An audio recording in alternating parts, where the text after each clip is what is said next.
Hi, everybody. Welcome to this is the 27th of May. Holy smokes, where is this year gone? And we're making progress. Isn't it nice that we can take these off every once in a while? We're making progress. Isn't this fun? So let me see. How many people do I have? It's just me. So we're going to go ahead and I'm 5 minutes early, so I hope to see people signing on. And this is going to be the Rocky Horror picture show of incredible samples that I've received in the last week. And we had that hot week, that 10 degrees above average every day. So it really sent everything out of whack. And one of the most scary ones is, see the larva in that bag right there? It's right behind my finger, that green larva. And then look what it does to the leaves. This is what we call a rose slug. And it's the larva of a sawfly. And the sawflies emerged from the ground underneath the roses probably about 3 weeks ago. And then they mated, excuse me, and laid eggs, and those eggs hatched. When we reached the growing degree days that we did, and I'm going to talk about growing degree days, so you'll know what that means. Okay, here we go. 2 people, welcome to Garden Coach, Jennifer Brennan. And I was just showing some of the cool stuff that I have to talk about today. I'm going to show this again too, when everyone gets signed on. This is a sample of a boxwood leaf miner, and I'm not taking it out of the baggie because can you see in here? Oh, look, it kind of, let me see if I can get it focused. All those little guys are the adults that have emerged from the leaves. And when people say you rarely notice them, they emerge, and then there could be a swarm up above your, it's not focusing very well, is it? There'll be a swarm of these above your boxwood. And the adults don't have to do any feeding because the larva stays in the leaf and feeds all year. And then the adults mate, and then they lay eggs on the new growth that's just emerging. So I'm hoping you have your boxwood treated, and I'll talk the details on that in just a few more minutes. 5 people, welcome to Garden Coach. I hope you have your cup of coffee. I have my great big Yeti full of coffee, and I'm going to take a sip. And you all, let's toast. Oh, nothing like a Yeti. Keeps it piping hot all day long. Woo, I am so spoiled. Okay, another sample. This is another rose with the larva that actually finished feeding. You can see the little green larva right there. It's right here underneath my finger. I don't know why it's not focusing up close. Oh, there, that's better. I'm getting too close. There's the larva right there. Oh, it's better on this side. Look, you can see that green larva. See the green larva right there? Yeah, and they finished feeding. Now it's pupating inside the bag. Normally it drops to the ground, digs into the ground, and pupates in the ground. Stays there the whole year. It doesn't come back till next year. Now, that's the regular rose slug. There's also the bristly rose slug that has 5 life cycles during the growing season. So that's why I'm going to talk about how to protect your roses. And not that I haven't been talking about it all spring, but we'll talk about it again. Ooh, that reminds me. I need to mute my phone. When we used to do this in the Learning Center, I would always have to remind everyone, mute your phones. And there's nothing more embarrassing than having the speaker's phone go off. So here we go. Hold on. This was weird. Hold on. Okay, it's muted. And it is 10 a.m. on the dial right here. So let's go ahead and get started. We have 11 people. Welcome. I've got all kinds amazing things. But okay, I'm going to scare you. Okay, this is a basket of all the samples. Look at all of it goes down the bottom of all the samples that I got this past week from our weather conditions and our spring. So what I'm going to do, let's put this up here. I'm going to go ahead and do this. And when you, what I do is I do the presentation. And in case you're new starting with this, I do the presentation. It's a PowerPoint. I've got great photos and pictures of the products. And then at the end, I'll answer all the questions that you have. And I prefer that you use the Q&A section instead of the chat box. It's easier for me. I stay more organized if you have your questions in the Q&A. And then I save 15 minutes to 20 minutes at the very end to go over everything. And I'll answer all your questions, even if we go over into the next hour. Okay, so let's get started. We have 13. Oh, that's my lucky number, 13. So 13 people. What I'm going to do is share the screen right now with our PowerPoint, my PowerPoint. There we go. Share. Excellent. And we'll get it from the beginning. You'll be able to see me up in the upper right-hand corner throughout the presentation. And then at the end, I'll pop the screen back up big again. So if I show you samples, you can see them up close and personal. Okay, oh, there's too many of me on the screen right now. Okay, so, all right, my topics went off the slide, okay? And that's just because, see this big section in the center, seen at the diagnostic desk? And you all got a copy of this handout. It was emailed to you, so you can print that up so you don't have to worry about taking notes because you can't see on this screen. But I'm going to start with the fact that after a week of our daily temperatures being 10 degrees above average, our growing degree days have just exploded. And the growing degree days, it's an interesting thing that mostly farmers use, but we in the horticulture industry use it as well. There's two different forms. There's base 30 and base 50. The farmers use base 30 and the horticulturists use base 50. And what that means, and it's a more advanced formula, I'm going to oversimplify it, but you take the degrees, the number of degrees above 50. So on those days we had 84 degrees, that was 34 degrees above 50. That number gets added to a cumulative number for the whole season, and that's called the growing degree days. And it's been studied by Dr. Donald Orton, who was a nursery pest and disease inspector for the state of Illinois. And in all his notes, he noticed that certain things happened at the same time. And what he was noticing is when things were in bloom at a certain time, certain insects or certain diseases showed up. And so he started doing his research and realized, and looked at the growing degree days and realized that was a predictor of what we could see in our gardens or in the nurseries, to keep, nursery stock neat and tidy and disease-free and insect-free. And so our actual total from last week up until just 2 days ago, the actual total was 568. Our average, and this is based on an 11-year average, our average for the same week is 436 degrees. That means we were 132 degrees higher than normal and for this time of year. And so that's why all of these insects have kind of popped out kind of almost at the same time. So I'm going to just keep heading on into this.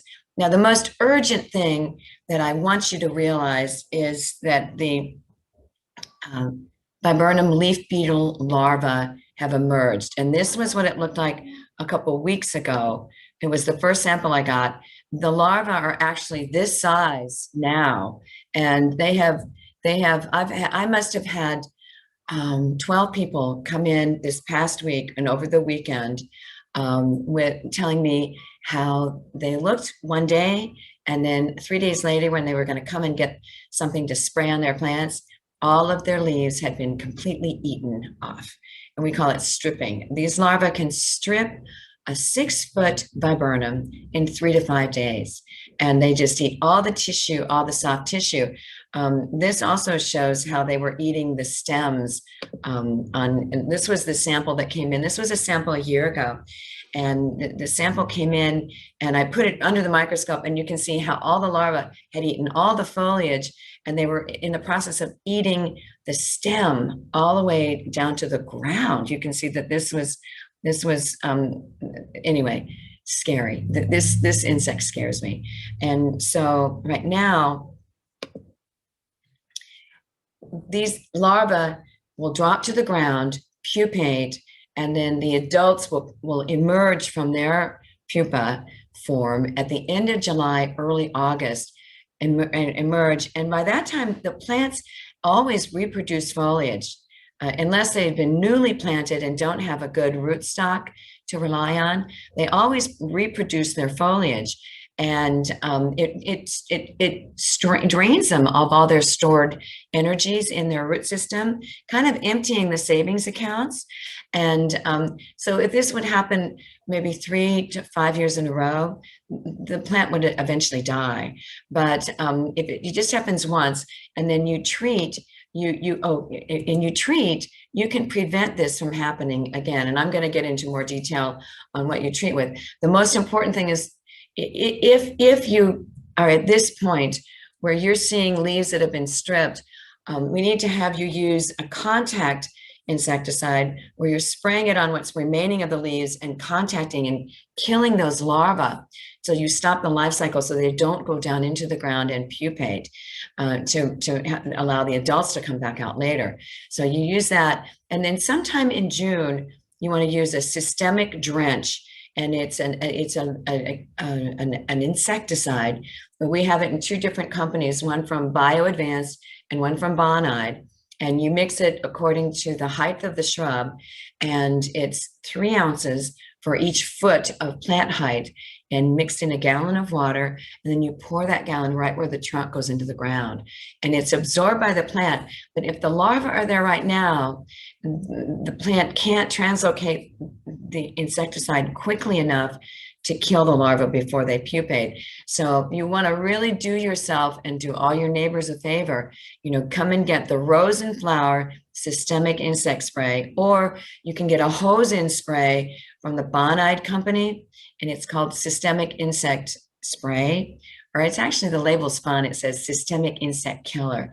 And you hook it to the hose, and it's like a fire hose. You spray everything quick and get it done, especially if you have more than one shrub. It's easier than doing the hand sprayer. Okay, now let's keep moving on.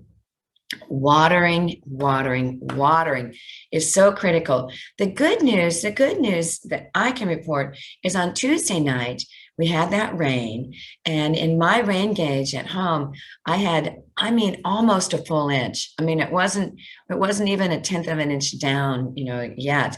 So anyway, and unless we start getting more regular rainfall, which it sounds like we're going to get some this afternoon, and then they're actually talking about 1 to 2 inches over the next couple of days, which would be such a blessing for our landscape plants if we don't get that. And you know how, the weather people, they predict it, and then it passed us for the past 8 weeks. But measure at your house. If you don't get that 1.5 inches of rain when we're 85 degrees, like we have been, you need to water 3 times a week. Okay, so and then people go, well, how do I know I'm giving, 1 inch of water, 1.5 inches? And the classic term, and I talk about this all the time, is you calibrate your irrigation system. All you do is measure the amount of water that is being distributed by the sprinkler. And you can see Turf Guys did this. They put like 8 different, actually it's 9 different white holders up in the pattern of the sprinkler system, and then they time how long it takes to get a half inch of water in those containers. And it's not going to be the same in all of them. So you just kind of average it out. And then you know, based on the water pressure at your house, the time of day that you run your sprinklers, and the location of your sprinklers, you know how much you're distributing. So be sure and check. If you measure once, you know how much you're delivering to your garden, and you know for sure. Get a rain gauge. These are my favorite 2 rain gauges because you can read them from a distance. And I like them because they're conical shaped, because they'll measure even smaller amounts, a little smaller amounts. Okay, so now here we are. Here are all the samples that I've seen at the diagnostic desk and or the Plant Information Center windows. And I'm just going to go ahead and run through them. I can tell you how many I've had of each, and you'll see how serious these are. Okay, these are the Eriophyid mites, with also complicated with powdery mildew on Ninebark.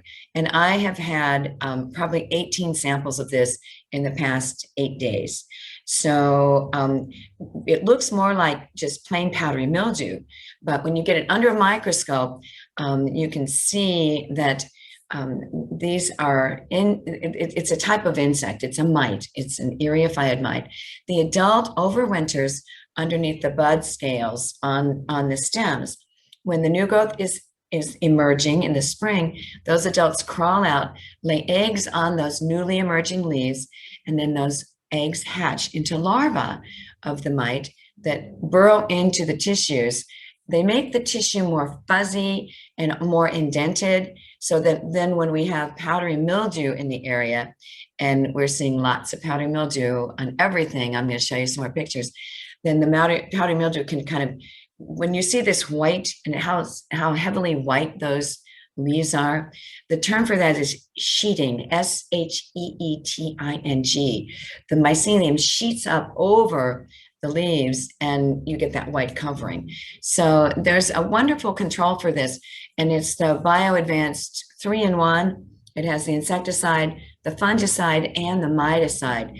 And I recommend that you spray any plants, any Ninebark that look like this first, and then come in and prune off all those tips. And you still have time before the more new growth will form, and you'll still get flowering on those. So it's nice that it started early this season, so you can take advantage of control and still get flowers. Okay, powdery mildew on lawns. I have seen 24 samples of this. And when you look at the lawn, you can look at the large photo on the right-hand side. You just see this white kind of pattern. It looks like a white kind of cloud in the lawn. And when you look closely and you pull a blade, you can see all of the powdery mildew is growing on those blades.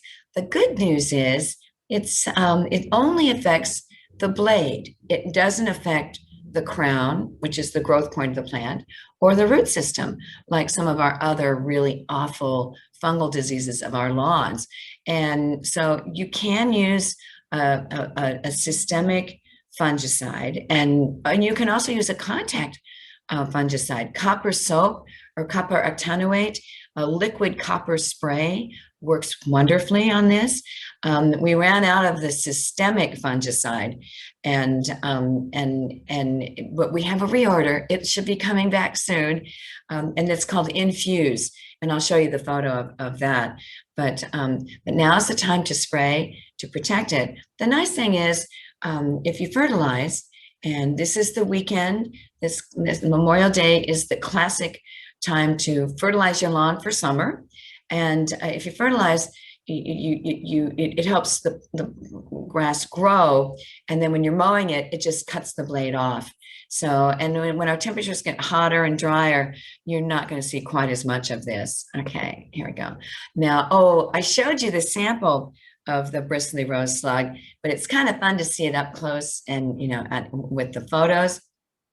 Okay, so these are what, it's really difficult to see these pale green larvae. And when they first emerge, they're so tiny that I have to put them in the microscope sometimes to find them. They grow quickly because they feed very quickly. They feed fast. But you can see most often on the photo on the upper left-hand side is what you'll see. The black is frass, that's excrement. And they have a scraping mouth part. So they just take they don't have teeth, but it's a scraping mouth part. And they scrape the cells off either side of the leaf, the upper side or the lower side. Most often they're on the underneath side, so they're protected from sunlight and protected from weather.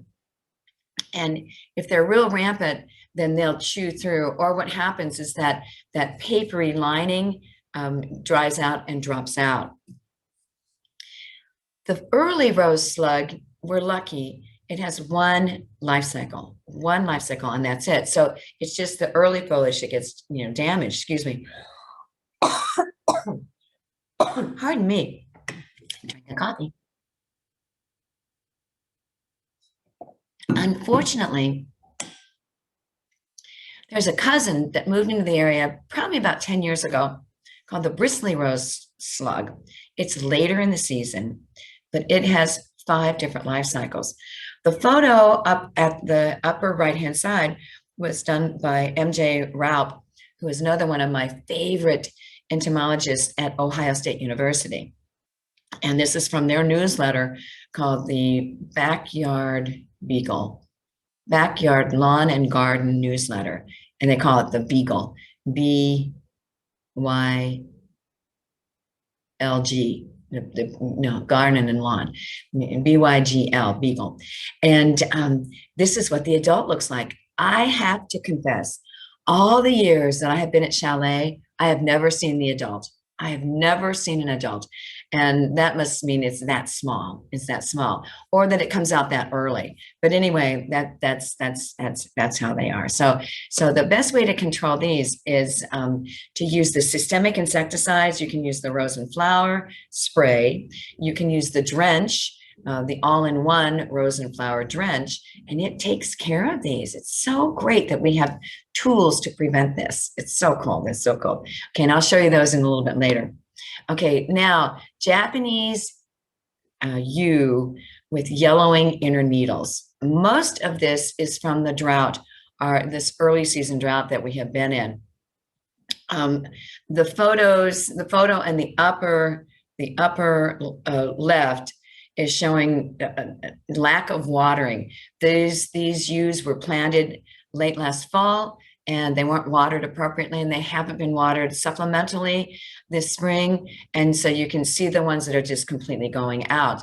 The ones in the middle are just still stressed, but you can see how the older needles, and those are the needles from the 2 previous seasons that are in the inside canopy of the shrub, are being sacrificed.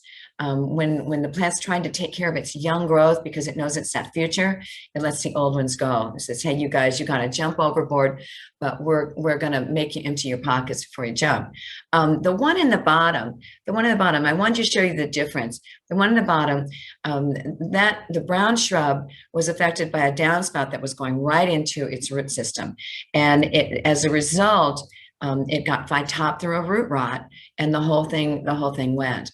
Now over on the upper right, you can see how this was pruned late, and so those needles that were exposed at the end of last summer and early fall, they weren't used to being in as much sunlight, and that's sunburn. So I just wanted to show you the difference, in all these. But the most important thing: water. Make sure there's no downspout going right into the root zone, but that's not a problem this season. But we're seeing leftovers from a year ago. A year ago in May, we broke the records in the amount of rainfall. We had 9 3/4 inches of rain, and we went, I believe the number was 22 days of rain every day in a row. So all our evergreens really took it hard, and a lot of our plants, and they were exposed to that at a time when they should have been making their roots for the growing season. And then we got hot again, just like it's happening again this year. We got hot, and so all our poor plants really have been suffering because of that. Okay, the next one. Oh, black vine weevil. It's another thing that I've seen. I actually saw, I saw about 4 samples the week before. I talked about this last week, but I'm sure there's still this going on. And what gives it away is the browning of a shrub, like the one on the bottom or the two on the side. And or when you look at the foliage, you'll see that distinctive notched foliage. And it looks like someone has taken a paper punch and just punched a half hole in the side of a needle. The adult is over here on the upper left. They do that damage on the foliage. But the worst thing is they lay those eggs in the soil, and then the larvae hatch, and then they feed on all the root system. They'll eat out 3/4 of a root system of a full-grown root yew. And then they also chew the stem tissues off at the ground level. So these are evil weevils, and so again, systemic insecticides used as a soil drench, perfect to take care of those. Then another evergreen with needle loss, and this again was a result of the wet May last year, and this is called needlecast disease. And it's a fungal infection that gets into the new needles as they were emerging last spring. And then it goes in, clogs the vascular system, and then all those needles brown and drop off. So you can see these 2 samples. The sample that I got at the diagnostic desk just 2 days ago looked like the sample on the right, except the plant had been moved in the fall. And so unfortunately, the root system hadn't been established, so there's no new growth showing on the plant. And so all the needles that dropped off were on the exposed tips. So when diagnosing this, I really love to get some of the existing needles. If you can get me a sample that has the needles that are infected, I can diagnose it much more accurately. But this, you can use a fungicide, but keeping a plant out of stress is the best for it. Rust on roses. This showed up when we had the warmer temperatures, and then without any rain, the spore doesn't get washed off, and it has that orange. That's why it's called rust, that orange color. And then this is what it looks like on the underneath side of the plant. Unfortunately, the knockout roses that are so beautifully disease resistant to the black spot are not resistant at all to rust. So those were the samples I've been getting, this past week, was all the knockouts are showing rust. So fungicides take care of it. I'm going to show you how to take care of that. Peach leaf curl on peaches. It's called Taphrina fungus. And it can affect the foliage. It can also affect the fruit. So prevention is the best for that. And the only thing that works on peach leaf curl is a copper spray. So you want to use the liquid copper and spray every 7 to 10 days as the foliage is and the fruit is forming, and that will prevent it. And then there's also a management technique. You can use a sulfur-based spray, but I like the copper a little bit better. And you can spray the entire tree after it defoliates in the fall, and then spray the entire tree before the spring buds open.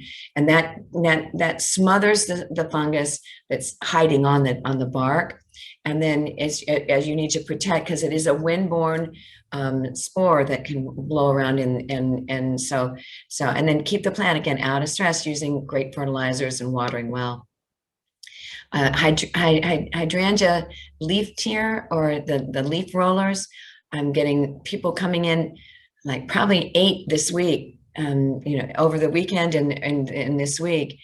Still seeing this problem, and it's a moth that lays an egg, and then the caterpillar hatches, or the larva hatches. It's not, and then it moves down to the 3rd set of leaves, and then it fuses those leaves up around the first 2 sets of baby leaves, and that's what it feeds on. And then after it's had enough food, it pupates inside that fused cupped leaf, and then it takes 10 days to 14 days. It turns into a moth, and crawls out and flies away, but the damage is still there. So insecticides are excellent, and you can use the systemic insecticides on these too. It works very well. Another picture of the fused leaves. And then boxwood leaf miner. Okay, I showed this before everyone signed on, and I'll show this sample again. You can see inside the baggie, so I'm not taking the sample out of the baggie. You can see inside the baggie the adults that have emerged out of the leaves, and they actually, this sample had been sprayed, so these poor newly emerged adults didn't get a chance for their leaves to open up. They all are dead in there, but now is the time, and this is what the adult looks like. But see how small they are? Look at this in the baggie. You can barely see them. You can barely see them. And so when they're flying around above the shrub, it looks like a little dust cloud. And then those are the males and females. They mate and then lay eggs on that new growth that is showing up. So and this is what it looks like when to see the larva at a quick glance. You can see the areas where the larvae have burrowed in. This is also spider mite damage. We're seeing a lot of this on boxwood. This will show up more later, but I saw 2 samples because of the heat we had. It didn't look this bad, but it was starting, and you could see the spider mites in the microscope underneath. And then psyllids, the psyllids, these are the nymphs up here in the upper right-hand picture, and they produce a cottony mass to protect themselves. But as they feed on the new foliage, it causes the leaves to cup up. And then you can use a contact spray on these. It's very difficult to get that spray inside the cupped leaves. So I like using the systemic drenches on boxwood, and that takes care of the leaf miner and the psyllid. And then here are the drenches right here, the bio-advanced or Bayer advanced, and then the bonide annual tree and shrub. They have the same active ingredients. We're also seeing the Volutella stem canker, a lot of this on boxwood, and you'll just see tufts, of foliage that turned yellow, out of the canopy of those boxwood. And when you kind of pull it apart and look at it, you'll see how the bark has actually popped away from the main stem. And that happens in the wintertime when there's freezing and thawing. And when the congested cambium is more apt to freezing in the freezing damage. So using a systemic fungicide really protects against, and this is different than the dreaded boxwood canker that moved into the area about, it was about 7 years ago. I think it was 7 years ago.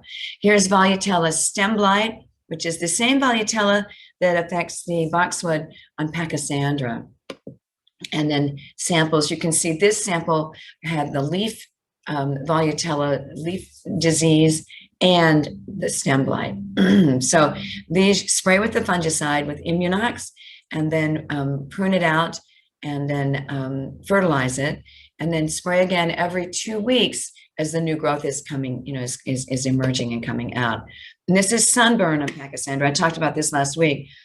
With losing so many trees to things like emerald ash borer, we have a lot of Pachysandra that used to be in shade. It's now in full sun, and it gets this yellow cast to it. It's one of the few shade plants that prefers shade and only likes shade. It doesn't like sun at all. Now, Anthracnose, this was, I've seen a little bit of this from the early rainfalls that we had, but not a lot. This is just usually showing up only on the newest leaves that are emerging from that emerge from the ground. All the new leaves on hostas are looking pretty neat and tidy, but you'll see these below. So just prune them off. And it's been too dry for them to even produce spore, which is a blessing. That's one of the blessings. Now, this is actually cold damage on the hosta leaf. So when this hosta was emerging from the soil, we had a cold snap, And remember, we had quite a bit of cold snaps. I mean, even 2 weeks ago, we had a hard freeze, which just doesn't seem possible, but it did. And the tip of this just got damaged. And so as it kept growing and the new foliage, the new cells enlarged, the damaged cells could not enlarge. So you get that ripping and tearing. It's almost like stretch marks on a pregnant woman. But there's nothing wrong with that. Just prune this off. The new leaves that are forming are just fine. Now, this was interesting. This, I thought, ooh, I thought it was, Anthracnose again. And then when I put it in the microscope, you could see that it was almost see-through. And when I asked if anyone had used any soap near where these plants were growing, they're alongside a driveway, and a son had washed his car. And so this was just phytotoxic damage, that's sun damage to the leaf after it had soap put on it. And what happens is the soap, and they have the degreasers in them, they strip the cuticle off and it causes everything to dry out. So this was the upper surface on the right, and then the lower surface on the left. So you can see, oh no, I have it backwards. The upper surface on the left and the lower surface on the right. Okay, and then this was 2,4-D damage on a hosta. I showed you this 2 weeks ago, but since I was talking about hostas with leaf problems, I wanted to throw it in so you could see the difference between the two. And this is 2,4-D when a lawn killer, a weed killer was used on a lawn adjacent to where these were growing. And then when it got hot, that active ingredient volatilized and drifted into the actively growing hosta leaves and damaged them. Now, gall mites, I'm seeing tons of gall mites. These are on grape leaves, and we have a lot of wild grape out there, as well. And it doesn't hurt the plant, but if people want to use, and a lot of the people that bring these samples into me are, people that make stuffed grape leaves, and they don't want to have damaged leaves. When they make their delicious stuffed grape leaves. Gosh, I just realized I'm going to get that for lunch today. Wow. Okay. All right. Here we go. Birch gall mites. I've had about 12 of these samples come in because people are really noticing them, and they range anywhere in size from these large ones to, look at the leaf up on the left side, much smaller ones. And there's really no recommendation for control on these. They don't hurt the plant. The plants and the gall mites have developed together over thousands of years. Sometimes the birds will eat the larva, and so there's really no control needed. Now, if it's at your front door, and every time you walk in and out of your door, you see it and it drives you nuts, you can use a systemic miticide and spray it on the plants. And we have it in a hand sprayer. We also have it in a hose-in sprayer.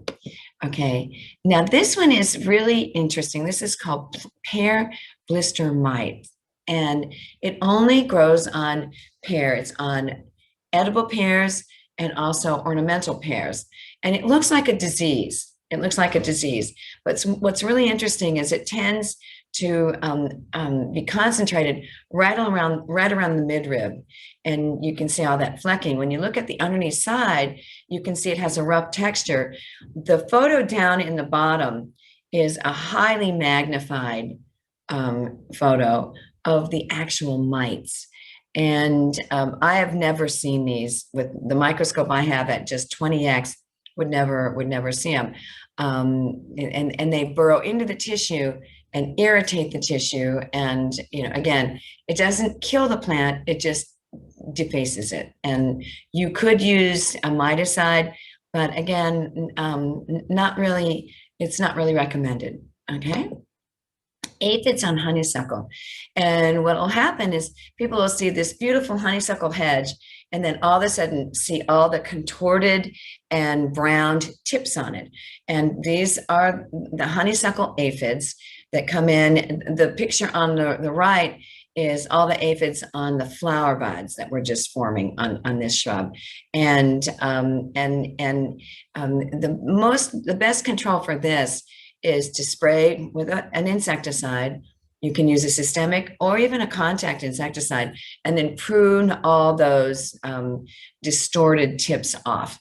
And if you get this on a regular basis, it really helps if you use that systemic drench on them, and it prevents them once they emerge and they start sucking the juices. It will kill the insect and not cause the damage to them. Okay, they can also vector a disease, kind of like a viral disease. So it's best to control that. I wanted to show cold damage on impatiens. And when we have, impatiens that were planted too early before the frost-free date are showing signs of this because of the frost that we had, 2 weeks ago. So by bringing that up, I'm going to talk about another section in a few minutes. I want to keep reminding you that the only place that we're going to have the 17-year cicada in Illinois are the 3-county area for brood X down on that eastern border of Illinois. We don't have to worry about it here in our area until 2024, and it's brood 13, and you can see the map on here. So I have this document at one of our it's at the display shelf where all of our netting is, because if you have problems, you can net your woody plants and it prevents a lot of the damage, but you don't need that this year. Okay. Now, impatiens downy mildew, I should have had this back with that other slide. Impatiens downy mildew is a disease that moved into the country 15 years ago. It spread through 35 states, most of the states east of the Rockies in one summer.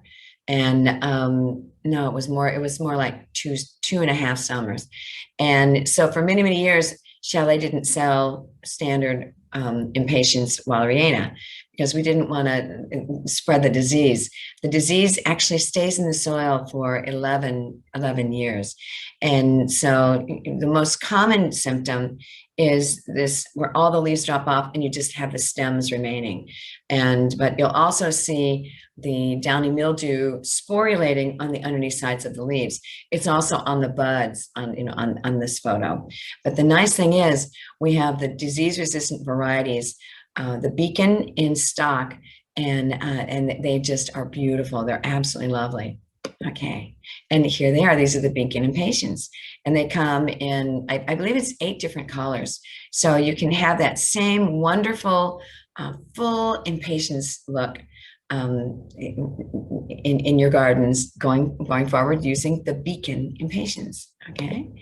And then now we're back to kind of what's going on in the nursery, and where our nursery's been open and it's beautiful. We still are requesting people to wear masks, but if you've been vaccinated and you're outside, we're not going to enforce if you want to be maskless, but all of the staff is required to wear masks. So I just wanted to keep you knowing that for sure.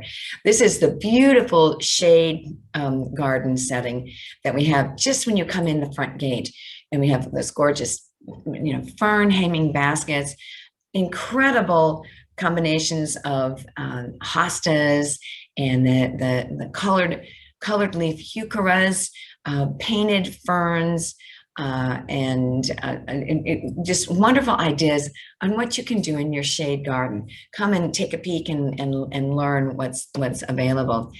Great fruits. We have the blueberries, raspberries, fruit trees.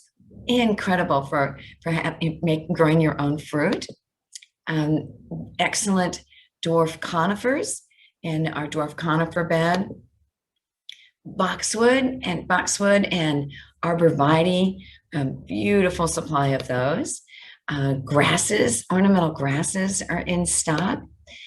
Peonies, this was an incredible Ito peony, which is a hybrid cross between the herbaceous and the tree peonies.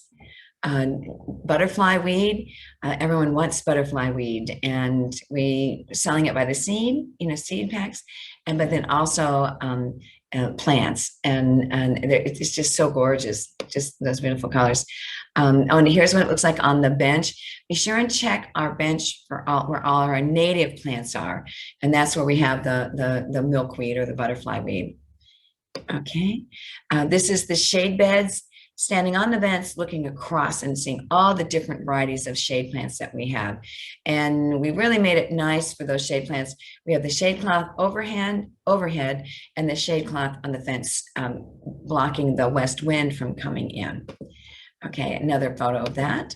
And then our wonderful buying program, we had some 4-inch sun and perennials that you could get a value buy. They were, I believe, $6.99 for a 4-inch pot, and a really great offering to get some beautiful, beautiful perennials at much better value. Geraniums, oh my gosh, we just keep getting trucks and trucks and trucks, and they just keep bringing the geraniums in, and we just keep selling them out. It's just so great. It's just so great. I noticed in this slide we still have the Dracaena spike. We're waiting for a delivery on those. We sold out of those fast, but we're going to get a shipment in. We're getting as many as 26 trucks a week. Like 4 and 5 trucks a day. So keep checking often with us, because what we have in the morning sells out quick, and then we get the truck in and we replenish. So keep touching base with us, and we've got all kinds of great things. Angelonia, that was kind of the plant of the week last week. And because it's this wonderful, beautiful, delicate looking annual, but it is so tough. It likes it hot and dry, can tolerate hot and dry, and full sun. And we have it in the white and pink, and also a purple color. Really nice. There are the geraniums again, showing all the different sizes. The hydrangeas, oh my gosh, the hydrangeas have been the stars of the show. And stay tuned, keep watching your emails, because Tony Fulmer is going to do another presentation on the hydrangeas. So, watch for that. These are the beacon impatiens. I love how they're identified in these packs with the handle that says impatiens beacon mix. So you're getting the disease resistant when you see that label on it. I love wax leaf begonias. I love them for my shade containers. I love them for my shade planting beds. And I love to tuck them in my sun annual containers underneath the taller plants. And it just kind of color echoes the flowers that I have that are taller. And then I'm using the burgundy foliage, you get a real nice contrast. So always don't forget those. Our signature containers, they're adding more and more and more of the sun annuals that will just keep continuous bloom all through the summer months. This is one of our ground cover type or vining crop tables. All of our fruit trees in the back section here, and then looking at the different evergreen and potted evergreens for our landscapes, and adjacent to the boxwood beds. And our outdoor cashiers are open every day. So that makes it really easy if you just want to come in, get something quick, and get back out and get back to your garden. So we really have that great. Our new benches. And then I'm going to highlight, looking at the time here, it's 1:15, highlight soil amendments. When you're planting new things, you want to make sure you amend the soil. For things like rhododendrons and azaleas, you want to always add the soil sulfur, and that lowers the pH of our high pH soil. The clay soil perfector is a phenomenal addition to heavy clay because it absorbs any of the excess moisture and then releases it back. And it has all these holes in the tiny little 3/8 of an inch pebbles. And so it holds oxygen and helps aerate the soil. Really excellent. Shredded pine mulch, leaf mulch, cotton burr compost, dehydrated manure, gypsum, and soil sulfur. Those are the classic for amending our soils. And here's the leaf mulch, cotton burr compost up on the upper half, shredded pine bark, lower left, and shredded hardwood mulch on the lower right. Disease control, now is the time to prevent disease, especially the fungal diseases. So it's Immunox systemic fungicide. There's also the Bayer's all-in-one that has tebuconazole in it. All-in-one is a soil drench. You just pour it right where the trunk goes into the ground. And then the earth tone 3-in-1 disease control. Okay. Immunox, I still think it's the best. It was introduced back when I first moved from the Chicago Botanic Garden to Chalet's Nursery and Garden Center. And it is the best. It's preventative and curative. And you spray it once every 2 weeks and it does the job. And it's myclobutanil is the active ingredient. Watch out. We've got spider mites out there. We have aphids out there, whiteflies, and then the mealybugs. These are all sucking insects. They suck the juices of the plant. Okay. Aphids have the cornicles at the very tail end. So it looks like it has actually 3 tails, but that's the classic identifier for aphids. Okay. And then for insect control, you want to use the Bayer's tree and shrub a systemic insecticide, and that's imidacloprid, the active ingredient. It lasts a year. Then the Bayer's rose and flower systemic, that's the all-in-one, and that's imidacloprid. And then the Bayer 3-in-1 insect disease and mite control, that's a spray. And then the all-in-one, Bayer's all-in-one is a drench, and the earth tone 3-in-1 is a spray. And then this just shows the bottling. And then now we're into our public enemy number 1 and number 2. It's rabbits and deer. And look at all the damage this rabbit, did. I won't say it's just this one rabbit did all the damage here, but that's kind of how I look at any rabbit. I think they always cause way too much damage. And so you want to use plant skeed. Plant skeed lasts 60 days if you're using it when we have liquid precipitation like this time of year. And when it's frozen precipitation, it stays on the plants for 90 days. And it's a blood-based product, completely sterilized, so it's nice and safe. And you use that once every, or you apply it to the foliage, reapply on new foliage because it's not translocated. But this is one of the best. The rabbit dual action rabbit repellent is the best to control the rabbits because it stays on for 60 days, but they want you to spray it once a week for the first 2 weeks, then once every 2 weeks, 2 times, and then once a month after that. And it really does the job of repelling the rabbits that are taking bites of the leaves. And it uses a dual cinnamon and also capsaicin to burn the mouth parts of the enemy insects. And so again, plant skeed, liquid rinse for rabbits, Bonide Repelzol, or Molmax. These are the best repellents that we have. And then how can I fix my lawn? That's people are still asking that. It's too late to use the pre-emergent weed control. So right now, it's getting ready to use the full season. Here's my lawn. It's looking really well. And then you want to take care of, you're going to use the fungicide to prevent dollar spot, and then dollar spot, summer patch, and brown patch on the lawns later in the season. And there's the Immunox. We haven't been able to get the refills on this, but we're going to get the refill on the Infuse. And when they're hose-in sprayers like this, they're set to spray at the higher calibration, which is 7 ounces per gallon, rather than 1 ounce per gallon. That's the mesotrione. And then this shows how it burns out chlorophyll and burns out the smaller weeds.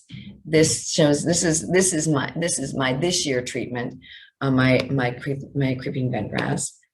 And then this is what I'm using this weekend. And it's a new product that works for 6 months. And it's the Bio Advanced 5-in-1 Weed and Feed. And it has a great fertilizer that lasts all 3 months. And it has a wonderful pre-emergent weed control. It won't let any weed seeds from germinating.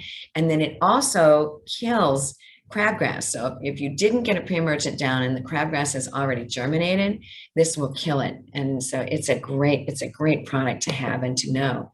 Our best organically based fertilizer is the Espoma Lawn Fertilizer. And this is a slow released It is juiced. It has a little extra nitrogen that was added. And so you're going to sow 15% nitrogen, 0 phosphorus, and 5% potassium. And this is the best. This is the best. Slow release, long term, and it's not gonna burn the grass. Make sure you're well aware of grubs. And so this is the time to put grub X down before the adults emerge and before they mate and then lay eggs again. So, get that grub X down. And then plan to protect the plants from fungal problems. Apple scab on crabapple, apple and cotoneaster, black spot on roses, rust on roses, rust on peonies and roses, and then botrytis bud blight on peony and roses, Volutella stem blight on Pachysandra and boxwood, powdery mildew on lilac, monarda, roses, and more, and then patch diseases on the turf and the lawn. And then these are the products, again, to use. Immunox or infused, and you want to use those 3 times for every 2 weeks, and that will really do the trick. It'll stop it cold and keep it from growing. We also have a hose and sprayer that makes it easier to spray the concentrate of the Immunox. And then there's the copper fungicide. The one on the left is the liquid one, which is really cool because Neudorf is the one that invented that, and it uses 80% less copper, so a little more earth friendly. And then the copper fungicide and sulfur to the right of the copper, liquid copper, those are powders, and you can use those, but you have to keep them agitated in suspension. You want it to be a suspended solution in the spray bottle, and so that you get it distributed evenly onto the plant that needs help. Okay, and then these are what you're going to be spraying for most likely. It's black spot on crabapple or apples, and then this is anthracnose on hostas, and it looks like a tomato, and then an oak, and then lilacs. Okay, black spot on roses. And then on to weed control. Wild onion and wild garlic is showing up in our lawns right now. So you want to use this active ingredient in here is sulfentrazone, and it does the trick. Sulfentrazone, it does the trick on taking care of wild onion and wild garlic in the lawn, and it will not kill the lawn. So all these neat new chemical things. And then this is to be selective with other weed killers. Weed Beater Ultra has MCPA, Mecaprop, dicamba, and carfentrazone. And you spray this and it kills the weeds in 10 to 14 days. The better one right now is triclopyr, Mecaprop, and dicamba. That's the chickweed, clover, and oxalis. And it's labeled for 150 weeds, so it does a really good job to get rid of them. And then if you don't want to use any of the heavier herbicides, then you can use the Weed Beater iron, and it's a chelated iron, so you can spot spray or use the concentrate, and you're going to spray the weeds, and then they'll start dying, and they'll be dead in 7 to 10 days. Okay, and then I love recommending this because this is the time we're out weeding and doing the lawn, get everything looking just up to tip top. And this is called Grass Begone. And you can spray over the top of ground covers, annuals, perennials.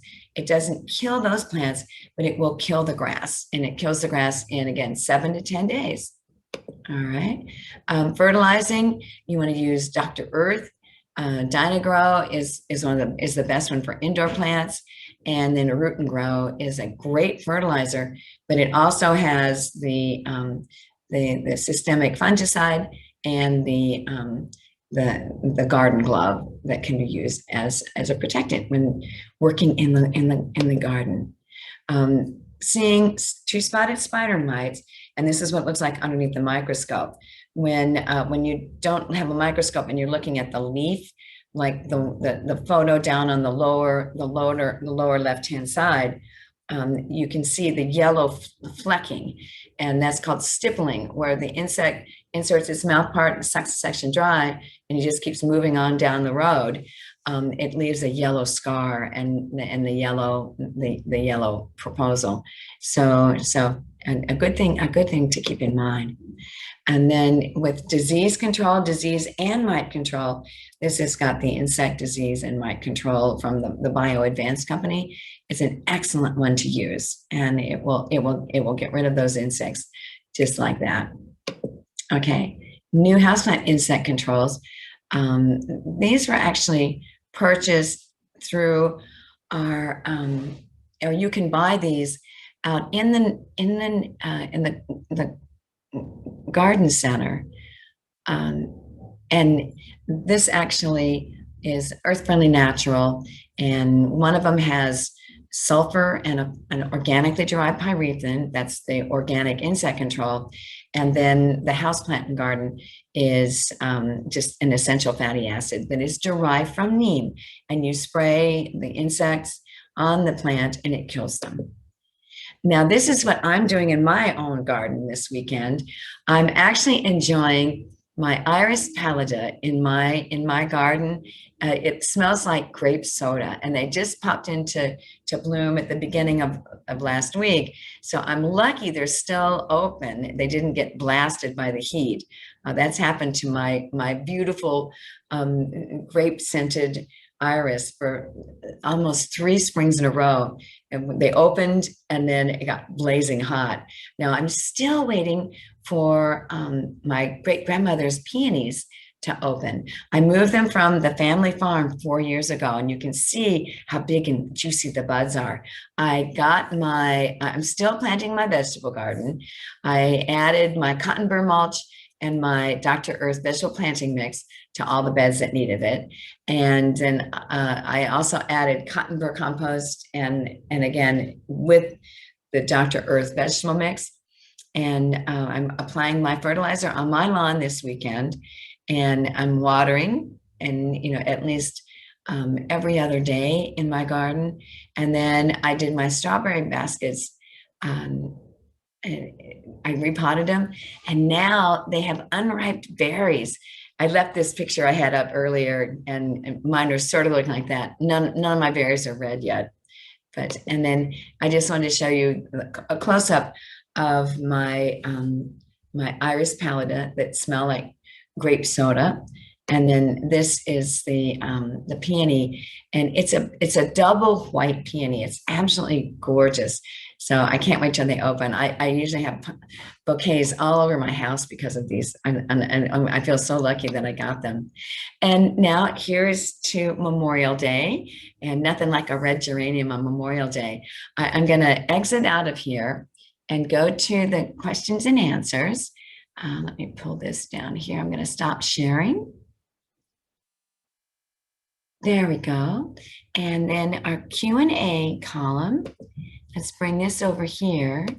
And I'm doing them in the order that they came in. And then I'll answer, the chat. We don't have a chat. Cool. All right. So Kay, I think it's Zeiss or Zeiss. Viburnum can we be proactive and use the drench prior to the appearance of the beetles? Absolutely. I'm hoping everybody's doing that. That's why I've been talking about it all spring, to use the tree and shrub from either Bonide or from the Bio Advanced. And again, mix it according to the height of the shrub. It's 3 ounces per foot of plant height in a gallon of water.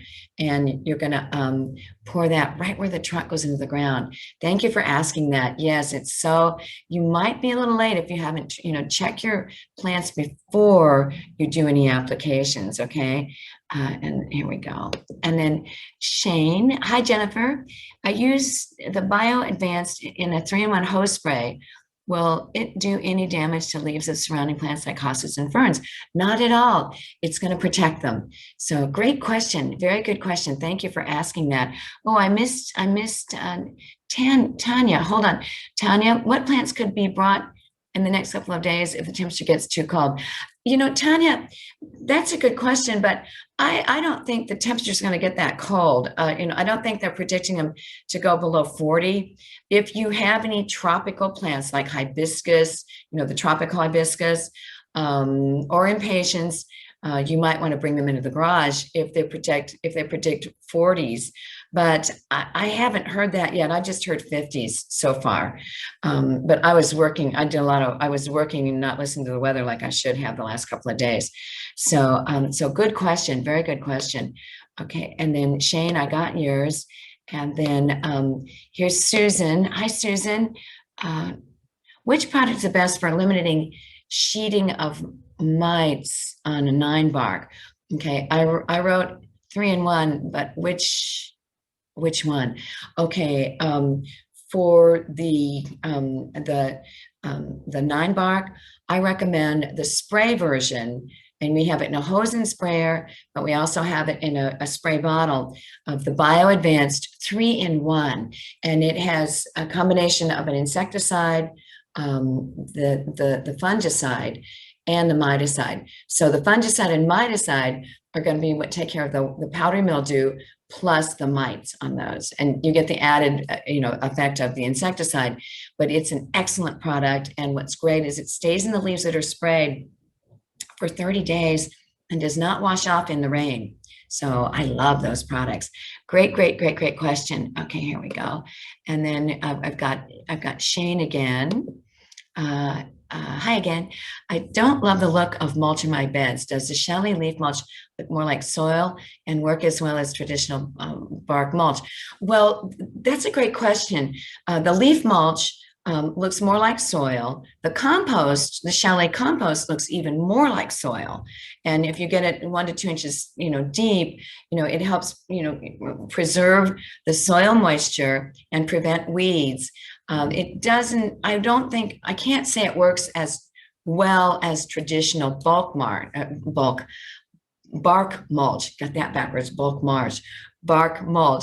I'm talking like my mother. She used to mix things around all the time. But the bark mulch actually holds more moisture in the soil if you're really trying to retain moisture in, soil moisture. But if you don't like the look of bark, then use compost or leaf mulch, and you'll just have to apply it more frequently. But that's a great question. Excellent. You guys are so good. Okay, and then here we go. Here's Susan again. What kind of strawberries do you use in your baskets? Do you carry them at chalet? Ooh, that's kind of mean that you asked that. The ones that I have are called TriStar, and I fell in love with them when I got a sample of one a couple of years ago from a good friend who's a chef, and they're perfectly shaped. They're perfectly, like just conical shape. They're red all the way through from the outside into the inside, and they're delicious. And unfortunately, we don't carry them at chalet. We have some other really good. We had Ozark, which is a great one. It's an everbearing, and Surecrop. I think we had Surecrop. Oh my gosh. I think we still had some out there, some more that just came in. I saw some yesterday that were going out through the cashiers. But I'll check. This is Susan, I'll check and I'll let you know. Yeah, I'll let you know. Okay, here we go. And we're after 11, and I'm keeping right up on track here. This is Jamie. If I already planted my edibles, will my tomato cucumber still benefit from the cottonwood compost and or Dr. Earth fertilizers? Oh my heavens, yes, absolutely. Put the fertilizer down first, or if you've already mulched, you can put the fertilizer down, and it goes, you water heavily and it goes through the mulch. But absolutely they'll benefit. You won't believe the difference in using and if you're only going to do one or the other, use the Dr. Earth fertilizer. Dr. Earth fertilizer, you're going to have great crops. The cotton burr mulch just works to keep the weeds down and also helps to maintain the soil temperature and the soil moisture. But if you're only going to do one, the Dr. Earth tomato, vegetable, and herb. But I vote for doing both. Great question. And here's Shane again. Thank you. Have a great Memorial Day weekend. Wow, that is so nice. Thank you. I thought I had a chat, but I don't. And we're now, it's 4 after 11. I didn't go way over like I have been doing the last couple of weeks, but thank you, everybody. Oh, I think a lot of people have signed off. Oh no, 18 are still here. Okay, I made my mind up when I was working on the PowerPoint, last night, that, oh my gosh, all I'm doing is showing you all the awful things that are happening in your garden or that could happen and how to protect it. Next week, I'm going to focus on just a few of the bad things, but mostly focus on all the positive that you can do in your garden and some of the neat new plants you can add this time of year, and how to make things look beautiful. Okay, so I'm going to make it up to you for making it look so scary and horrible with all of these samples, all these samples. So, have fun, mostly have fun by using these protective and preventative things. The whole idea is to allow you to enjoy your garden more instead of having you be a worker bee all the time. So everybody, thank you so much. Come and see me at the Plant Information Center, or I'm back and forth between being at the diagnostic desk and the Plant Information Center. So come in and say hi. All right. Thank you so much. Bye now.